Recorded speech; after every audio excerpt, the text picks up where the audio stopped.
Virada do ano, para muita gente, é o momento de fazer um balanço das realizações do ano, planejar os objetivos para o ano que chega. E é o momento de também fazer planos de vida, como organizar aquela viagem, né? Sair do aluguel, comprar uma casa, casar, ter mais um filho.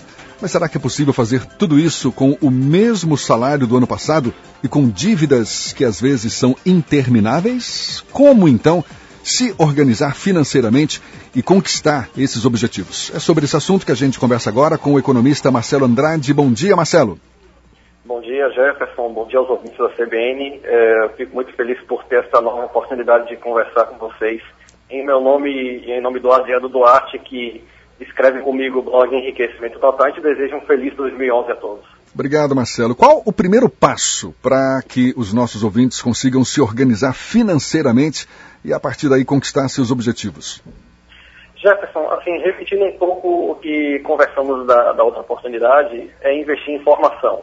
Mas como o nosso foco hoje é orçamento e organização financeira, é preciso que as pessoas façam o seu próprio planejamento financeiro. Um planejamento, ele é um processo racional de definir medidas para alcançar objetivos. Então as pessoas precisam ter seus objetivos claramente definidos para começar a decidir e aplicar as medidas que vão ser tomadas, principalmente de controle de gastos e do direcionamento dos recursos que vão sobrar a partir desse controle de gastos. Ô Marcelo, é muito comum as pessoas gastarem todo o salário, algumas vezes até mais do que o salário, né? Acaba ficando endividada, a pessoa fica endividada. Agora, para se ter uma conquista dessa estabilidade financeira, agora em 2011, quanto que a pessoa deve gastar e quanto que ela deve poupar?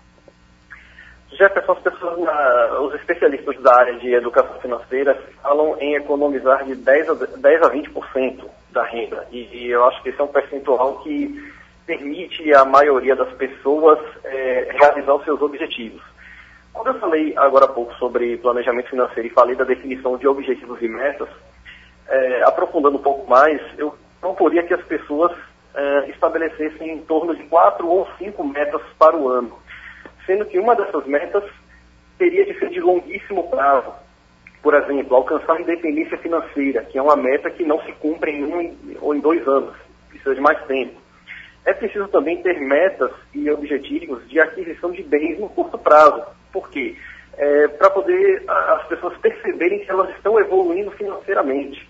Foi como você falou, ter um outro filho, casar, realizar uma viagem, são coisas que se realizam no curto prazo e para as quais precisamos também estar financeiramente planejados.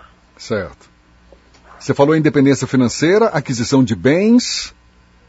Por exemplo, é preciso também, e é fundamental na minha opinião, ter uma meta de redução de dívidas. Redução de dívidas. São endividados crônicos. Agora, vamos começar pela independência financeira. Como é que a gente conquista essa independência financeira? Tem uma fórmula pré-definida, Marcelo? Na área de educação financeira, considera-se independência financeira há 2 fórmulas. Uma que eu particularmente não gosto muito, que é uma multiplicação pelo número 200, que na verdade é o salário da pessoa, quanto a pessoa precisa para passar o mês, vezes o número 200. Mas aí é um indicador que desconsidera a inflação, desconsidera os aspectos variáveis da economia. Eu particularmente gosto mais de um outro indicador que se propõe a verificar o seguinte: vamos supor que uma pessoa gasta R$5.000, ou tem um orçamento mensal de R$5.000, incluindo a sua poupança mensal. Considerando que ela possa obter 1% ao mês para obter esses R$5.000, presume-se que essa pessoa teria de ter em torno de R$500.000 em aplicações financeiras para garantir esses R$5.000 mensais. Isso considerando 1% ao mês.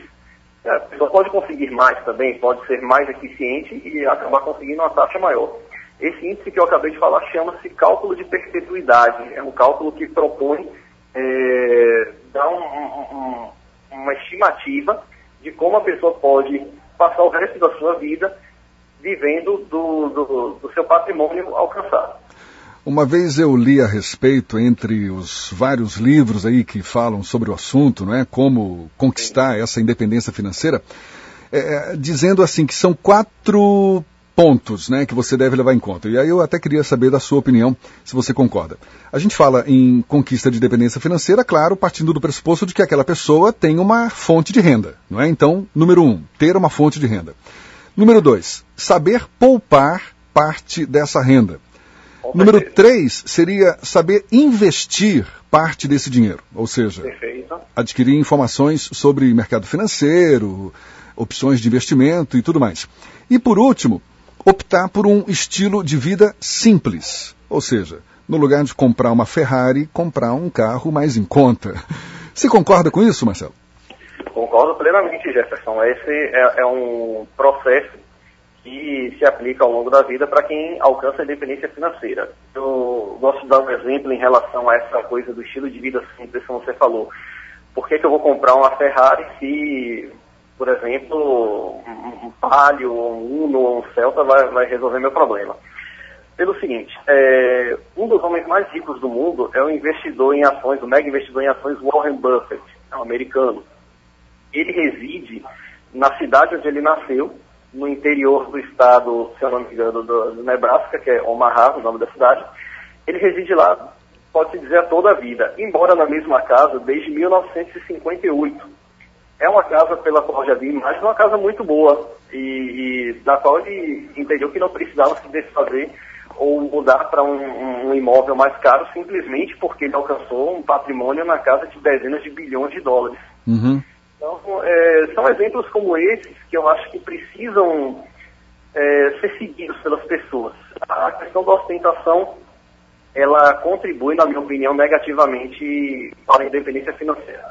Marcelo, você falou agora também que é muito importante uma redução das dívidas. Agora, tem gente que já começa o ano aí atolado em dívidas, que se tornam uma bola de neve, são empréstimos e mais dívidas e tal. Qual é a saída para ter esse pontapé inicial de redução de dívida? Ok, Jefferson. Para os endividados crônicos, como você colocou, as pessoas que estão nessa bola de neve, ela precisa, no planejamento financeiro, ela abortar quaisquer outras metas e ficar somente com a meta de redução de dívidas. Ela precisa fazer um levantamento de quais são as dívidas que ela tem, qual é o saldo devedor de cada dívida dessa e qual é a taxa de juros. E se já há algum nível de inadimplência, se ela vem conseguindo pagar ou se ela já está em atraso. No caso, sugere-se na literatura trocar as dívidas mais caras por dívidas mais baratas. Por exemplo, quem está com uma dívida de cheque especial num banco, que tem taxas muitas vezes superiores a 10% ao mês, pode fazer um CDC, um crédito direto ao consumidor, com a taxa inferior à metade. Então, isso já é uma primeira medida. Outra medida, fazer renegociações à medida que a pessoa estrutura o seu orçamento e evita novas compras a crédito, ela passa a restringir o seu consumo somente ao essencial. Com isso, consegue fazer sobrar algum recurso, aí parte para tentar fazer liquidações com desconto à vista. Por que a gente sugere isso? Porque o credor, ele quer receber o dinheiro. Então, é melhor para ele receber 30%, ou 40%, ou 50% do que se deve, do que ficar atrás de 100% e não conseguir receber nada. Então, muitas vezes é possível ser feito isso. Esse é o tipo da situação, Jefferson, que a gente vê, por exemplo, em publicações especializadas que auxiliam pessoas. Recentemente eu li o caso de uma profissional da área de saúde com a remuneração boa e que se tornou endividada crônica, pelo fato de ter 18 cartões de crédito. Então, ela perdeu completamente o controle das dívidas dela. Quando ela retomou o controle das dívidas dela, foi liquidando as dívidas aos poucos e ficou com 1 ou 2 cartões de crédito e em patamares plenamente aceitáveis para o nível de renda dela. E como você comentou no começo da nossa conversa, até para explicar um tipo de comportamento como esse que você citou agora, tem que investir em informação, né? Sem informação fica mais difícil ainda você administrar suas próprias finanças, né? E na hora de fazer cortes, Marcelo, fazer cortes no orçamento, o que fica e o que sai? Jefferson, uma vez feito o orçamento e a pessoa passou 2 ou 3 meses fazendo um monitoramento rigoroso de tudo que é gasto, ela já sabe quanto mais ou menos de cada despesa consome dentro da renda dela, ela precisa fazer cortes. Os cortes, ela não vai poder fazer, inicialmente, pelo menos, em questões essenciais. Então, ela vai ter que fazer umas questões supérfluas. Esses cortes, eu sugiro que a pessoa não os faça todo em uma despesa apenas. Que corte um pouco de várias despesas, porque o impacto psicológico ele fica menor. Então, se a pessoa tem o hábito, por exemplo, de ir ao cinema todos os finais de semana, e um mês tem 4 finais de semana, ela vá 3 ou 2 finais de semana, um final de semana sim, um final de semana não. E aí já corta um pouco em outra despesa. Se ela tem um pacote de TV por assinatura, ela pode pensar em pegar um pacote mais básico, com um custo menor. Se ela tem um telefone celular com um plano que está consumindo muito, ela pode procurar se controlar e buscar um plano mais barato. A mesma coisa para a telefonia fixa. Então, à medida que a pessoa vai economizando R$20 numa despesa, 30 em outra, 20 em outra, 30 em outra, 40 em outra, quando se percebe, está fazendo uma economia de 150, R$200, que pode representar uma economia de mais de R$2.000 ao ano. E pode significar o pagamento de uma dívida, por exemplo, a amortização de uma dívida. Tá certo. Marcelo, falando agora na outra ponta, para quem já conquistou essa estabilidade financeira, mas quer aumentar seu patrimônio e tal, qual o melhor investimento?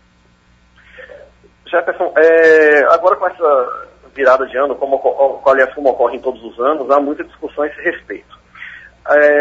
Pesquisando um pouco, eu percebi que há uma perspectiva muito otimista em relação à Bolsa de Valores, em função dela ter tido um ano em que a valorização do índice Ibovespa ao longo do ano inteiro de 2010 foi de apenas 1,04%. Então quase não houve valorização. E os analistas que escrevem aí para as corretoras, fazem seus relatórios, estão com uma perspectiva muito otimista de valorização de mais de 10% ou 15%. Agora, bolsa é uma coisa que nós sempre recomendamos às pessoas terem uma parcela de seus investimentos nela, visando o longo prazo. É uma visão de investidor, não é uma visão de especulador. Certo. Porque no longo prazo, a tendência, e os números mostram isso, é de uma grande valorização.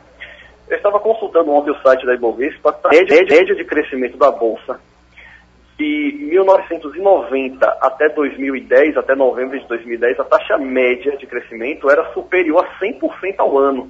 Então, ela mais do que dobra a cada ano. O Ibovespa. No longo prazo. O Ibovespa.